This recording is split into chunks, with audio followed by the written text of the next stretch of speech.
was going to take more than just great teachers and principals. It was going to take resources, and it was going to take parents to be involved. The school is a natural setting for children and families. They really should be the anchor of that community, and to do that, we really need to open the doors and invite people in. The idea of bringing the resources to the schools for the children and families just seemed like a natural sort of blending of our funding of social services and education.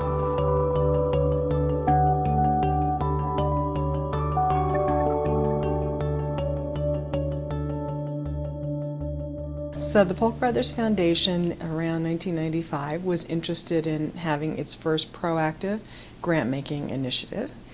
We looked around and saw actually the Beacons model in New York, and we're interested in what we could do to help social services and schools work better together. As a social worker who started in the field and actually worked in the schools, going in to provide life skills and parenting groups and working with teachers on teacher consultation. I was a believer back in the 70s. Ooh. So as opportunities came for our staff here at Metropolitan to increasingly do work in the schools, we grabbed that. In 2002, we worked with another foundation to we went to Chicago Public Schools and said, if we raise money from the private sector, will you, CPS, raise money, will you match that money?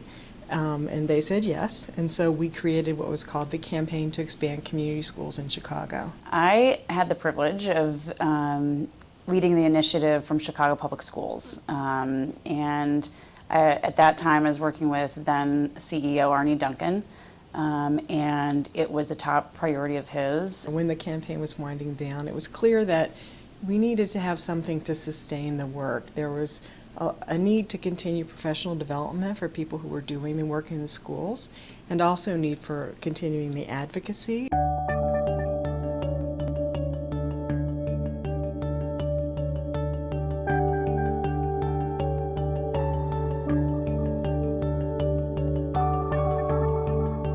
At that point, the Federation for Community Schools was formed, and its role was, it really brought together the nonprofit practitioners and the funders.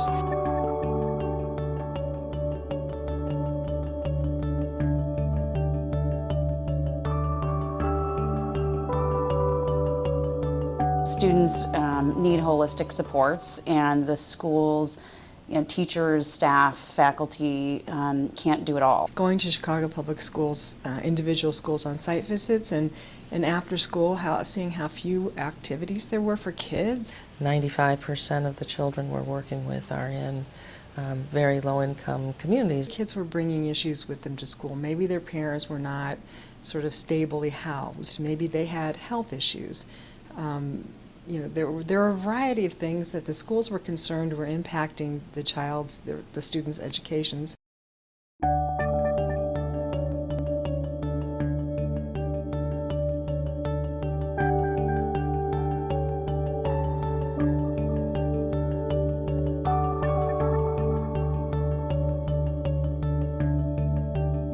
Parents would articulate being able to access new resources for not only their students but for themselves. The community schools work actually helped to reduce mobility, to keep children in the school, so there were opportunities to build stronger relationships and learn better.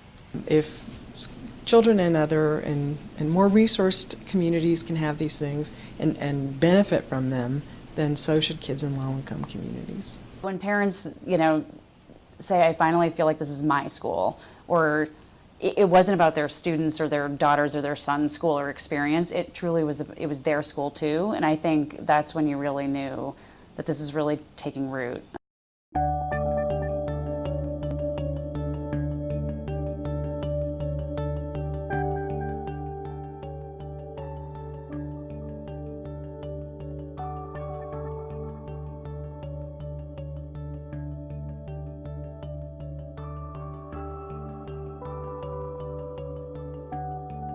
you know, I hope that those conversations continue, and I think maybe the current fiscal times could even help accelerate those conversations and have us think differently about how we're delivering the education model that our kids need.